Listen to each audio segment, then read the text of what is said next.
Hello दोस्तों, देखो मित्रों, बहुत अच्छा सा क्वेश्चन है। आप लोग ध्यान से देखना, आपको जरूर समझ में आएगा। ठीक है, देखो एक समकोण त्रिभुज का आधार जो है 8 सेंटीमीटर तथा कर्ण 10 सेंटीमीटर है, तो इसका क्षेत्रफल कितना होगा। आप लोग जानते हैं जो हमारा राइट एंगल होता है, समकोण होता है, वो 90 अंश का होता है। कितने अंश का? 90 अंश का। अब ध्यान से देखना आप लोग, विदाउट, अगर आपको क्षेत्रफल ज्ञात करना है तो क्षेत्रफल का सूत्र क्या होता है? क्षेत्रफल का होता है एरिया बराबर 1/2 आधार गुणे लंब चाहे ऊंचाई। ठीक है, लेकिन इसमें आधार तो दिया है लेकिन ऊंचाई नहीं दी है, तो सबसे पहले हमें ऊंचाई ज्ञात करना है। ध्यान से देखना, आप लोग अच्छे से बता रहे हैं। ठीक है, ये होता है हमारा परपेंडिकुलर, ये होता है बेस, ये हाइपोटेन्यूस। ठीक है, जो अब देखो यहाँ पर कण, एक कण हमारा 10 दिया है और हमारा बेस कितना दिया है? 8 सेंटीमीटर। अब मान लो हमें इसकी वैल्यू निकालना है परपेंडिकुलर की, तो हमें पाइथागोरस प्रमेय लगाना होगा। होता है कण का स्क्वायर मतलब 10 का स्क्वायर बराबर परपेंडिकुलर का स्क्वायर, क्योंकि मुझे यही फाइंड करना है, प्लस और 8 का स्क्वायर। ध्यान से देखना, ये हो गया 100, ये हो गया परपेंडिकुलर का स्क्वायर, ये हो गया 8 × 64। परपेंडिकुलर स्क्वायर हो जाएगा 100 - 64, पी स्क्वायर बराबर 36। तो पी बराबर कितना होगा? हमारा होगा 36। तो इसको हम क्या लिख सकते हैं? 6 × 6 अर्थात 6 सेंटीमीटर आ गया हमारा ये परपेंडिकुलर मतलब लंब। ठीक है, ये आप लोग घबराना मत कि परपेंडिकुलर बोल रहे हैं, मतलब अंग्रेजी में बोल रहे हैं, समझ में नहीं आ रहा। लंब जिसको बोलते हैं, लंब, आधार और कण। ठीक है, तीनों हो गया। अब हमारा एरिया कितना हो जाएगा, ये हमको फाइंड करना है। एरिया बराबर 1/2 लिख दे रहे, आधार गुणे ऊंचाई। ठीक है, आप लोग को कोई दिक्कत ना आए।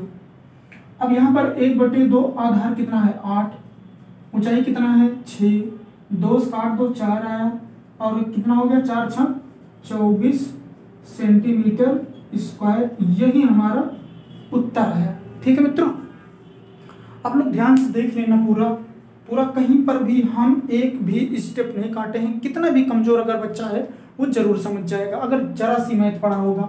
ठीक है, देखो मेन उद्देश्य मेरा क्या है कि मैथ को सिखाना, रटाना नहीं।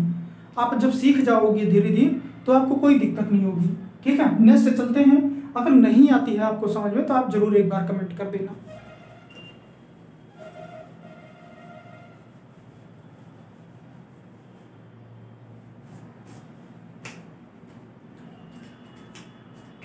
एक छोटा सा क्वेश्चन है, अच्छा सा है। ठीक है, एक वर्ग का के क्षेत्रफल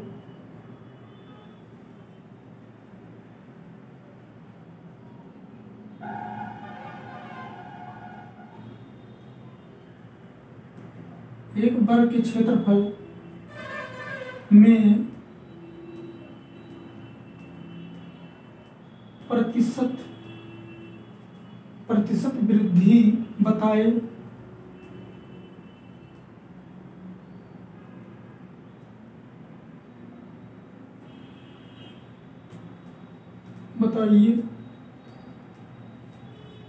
यदि सिरों